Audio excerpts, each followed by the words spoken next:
민수현의 인생에서 가장 큰 슬픔은 단일 사건이 아니라 그의 삶의 모든 단계에 울려 퍼지는 슬픈 노래와 같은 오래도록 남는 외로움이었습니다. 수현은 어린 시절 대전의 중산층 가정에서 사는 어린 소년이었습니다. 정착 은행가였던 그의 아버지는 성공은 공학이나 의학과 같은 안정적인 길을 통해서만 가능하다고 늘 강조했습니다. 초등학교 교사였던 그의 어머니는 그의 몽상을 격려하는 유일한 사람이었으며 저녁이면 종종 그와 함께 앉아 그가 스스로 만들어낸 이야기를 들려주곤 했습니다. 하지만 그 따뜻한 느낌은 오래가지 못했습니다. 수현이 17살 때 그의 어머니는 오랜 투병 끝에 폐암으로 세상을 떠났습니다. 이 충격은 그의 사랑하는 사람을 앗아갔을 뿐만 아니라 그의 영혼에 채울 수 없는 공허함을 남겼습니다. 그는 어머니에게 자신이 그녀를 더 사랑한다고 말하지 않은 것, 어머니가 돌아가시기 전에 그녀를 자랑스럽게 만들지 않은 것을 자랑스러워하는 경우가 많았습니다. 죄책감과 후회는 수현에게 떼어놓을 수 없는 부분이 되었고, 마치 그가 걸어가는 모든 길을 따라가는 그림자와 같았다. 외로움은 어머니를 잃은 질병이 아닙니다. 수현은 항상 주변 세상에서 길을 잃은 듯한 느낌을 받는다. 학교에서 그는 조용한 성격과 다양한 관심사 때문에 친구들과 잘 어울리지 못했습니다.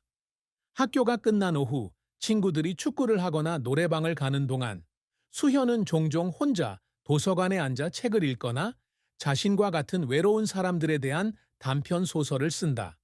제가 성장하면서 그 외로움은 사라지지 않고 오히려 더 깊은 슬픔으로 변했습니다. 수많은 성공을 거두고 군중 앞에 서서 상을 받았음에도 불구하고 수현은 여전히 소외된 존재처럼 느껴지고 어디에도 속하지 못하는 것 같은 느낌을 받습니다. 서울이 넌 불빛으로 물든 어느 밤, 그는 작은 아파트 창가에 앉아 지나가는 사람들을 바라보며 누가 정말 나를 이해할까? 라고 궁금해했습니다. 민수현의 경력은 눈부신 성공과 씁쓸한 실패를 모두 겪은 기복이 있는 여정이었습니다.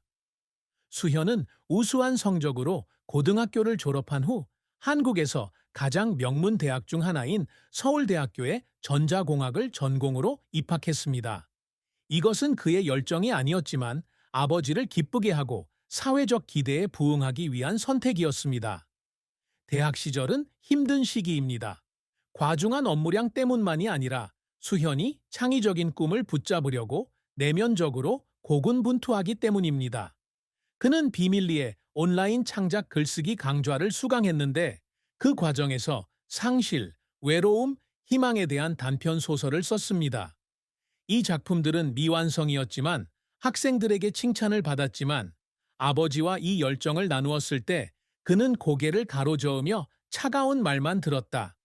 글쓰기는 직업이 아니야. 그냥 취미일 뿐이야. 졸업 후 수현은 서울의 대형 기술 기업에 입사하게 되었습니다. 그는 날카로운 두뇌와 노력으로 빠르게 계급을 올랐습니다. 수현은 25세에 자율주행차를 위한 인공지능을 개발하는 프로젝트를 시작했고, 이는 회사와 수백만 달러 규모의 계약을 맺는 획기적인 사건으로 이어졌습니다. 이러한 성공은 그에게 명성을 가져다 주었을 뿐만 아니라 업계 최고의 젊은 엔지니어 중 한 명으로 존경을 받는 데에도 도움이 되었습니다. 하지만 그 후광은 값싼 대가를 치르게 됩니다. 수현은 하루 16시간씩 일하며 건강과 인간관계를 소홀히 하고 있다. 사무실 전체에 불을 끈 밤에도 그는 컴퓨터 화면 앞에 혼자 앉아 이루 말할 수 없을 만큼 지쳐 있었습니다. 그 눈물은 피로 때문만은 아니었지만 자기에게 속하지 않는 삶을 살고 있다는 것을 깨달았기 때문이기도 했습니다. 수현의 인생에서 가장 큰 실패는 28세 때 찾아왔다. 그는 안정적인 직장을 그만두고 글쓰기에 대한 열정을 추구하기로 결심했다. 이것은 대담한 행동이어서 그의 아버지는 화가 났고 많은 친구들은 그가 미쳤다고 생각했습니다.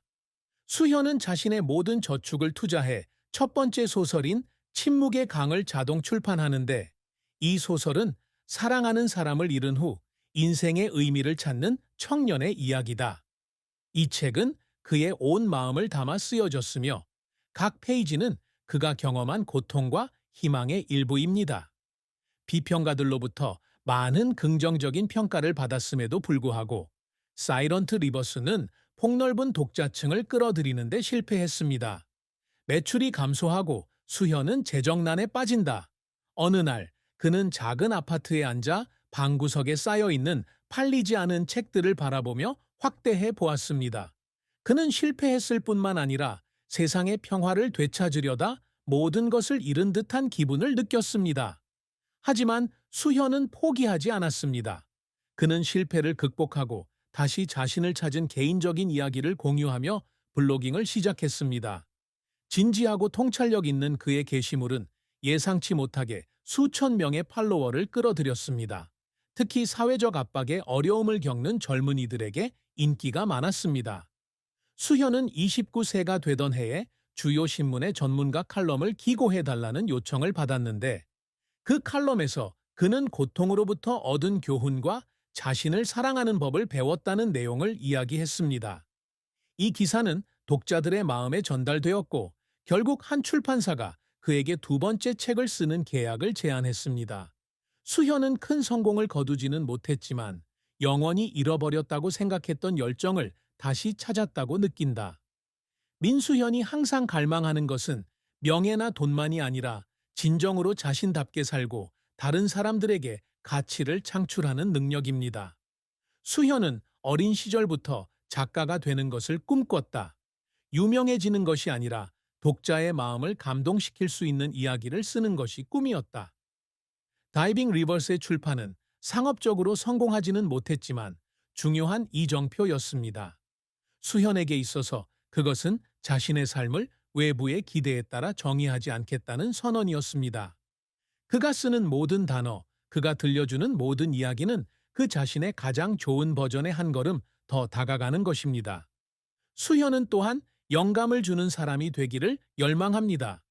그는 자신의 블로그와 기사를 통해 다른 젊은이들이 실패가 끝이 아니라 성숙으로 가는 여정의 일부라는 것을 깨닫도록 돕고 싶어 합니다.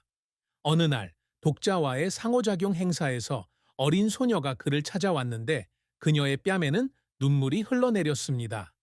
그녀는 수현의 글이 자살 생각을 극복하는 데 도움이 되었고 살아갈 이유를 찾는 데 도움이 되었다고 말했습니다. 수현은 생각해보니 그동안 겪었던 모든 힘든 일들이 의미 있게 느껴졌다. 그는 세상을 바꿀 수는 없어도 누군가의 인생은 바꿀 수 있다는 걸 깨달았고 그것이 그가 계속 나아갈 수 있는 힘이었습니다. 또한 수현은 기억에 남는 책을 쓰는 꿈을 간직하고 있습니다. 그는 자신의 이야기를 전하는 것뿐만 아니라 온 세대의 고통과 희망을 반영하는 작품을 만들고 싶어 했습니다. 그는 30세가 되어서 자신의 자기발견 여정에서 영감을 얻어 새로운 소설 프로젝트를 진행하고 있습니다. 아직 완성되지는 않았지만 그는 이 책이 자신의 꿈을 늘 믿어준 어머니에게 경의를 표하는 방법이자 세상에 자신을 사랑하는 것이 인생을 사랑하는 첫 걸음이라는 메시지를 전달하는 방법이 될 것이라고 믿는다. 민수현 역시 사랑과 결혼 생활에서 많은 폭풍을 겪었다. 그는 예민하고 심오한 사람이어서 진정한 사랑을 갈구하지만 그의 예민함 때문에 마음을 열기가 어렵다. 수현은 30살이지만 아직 싱글이고 그는 종종 자신이 정말 장기적인 관계를 맺을 준비가 되었는지 궁금해합니다.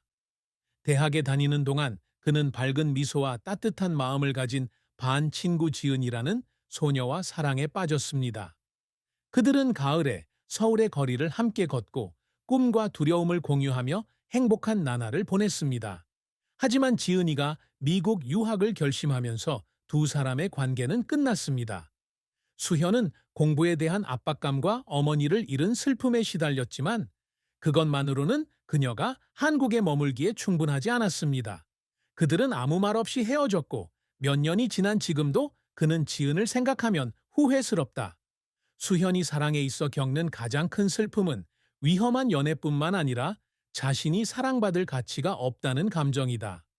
수년간 자신의 직업과 자신에 대한 고민으로 인해 그는 비밀스러워졌습니다. 그는 다른 사람을 다치게 할까봐 두려웠고 더 나쁜 것은 돈으로는 행복을 얻을 수 없을까봐 두려웠습니다. 한 번은 여자 동료가 수현에게 호감을 표현했지만 수현은 그녀를 거절했습니다. 그녀가 마음에 들지 않아서가 아니라 자신이 충분하지 않다고 생각했기 때문입니다. 그 다음 날 밤, 그는 종종 뒤척이며 사랑받을 기회를 놓치고 있는 건 아닌지 걱정했습니다. 하지만 30세가 되면서 수현은 변화하기 시작했습니다. 그가 인생의 사랑이라고 인정하는 것은 단순히 자기 수용의 문제가 아니라 세상의 마음을 여는 법을 배우는 방법이기도 했습니다.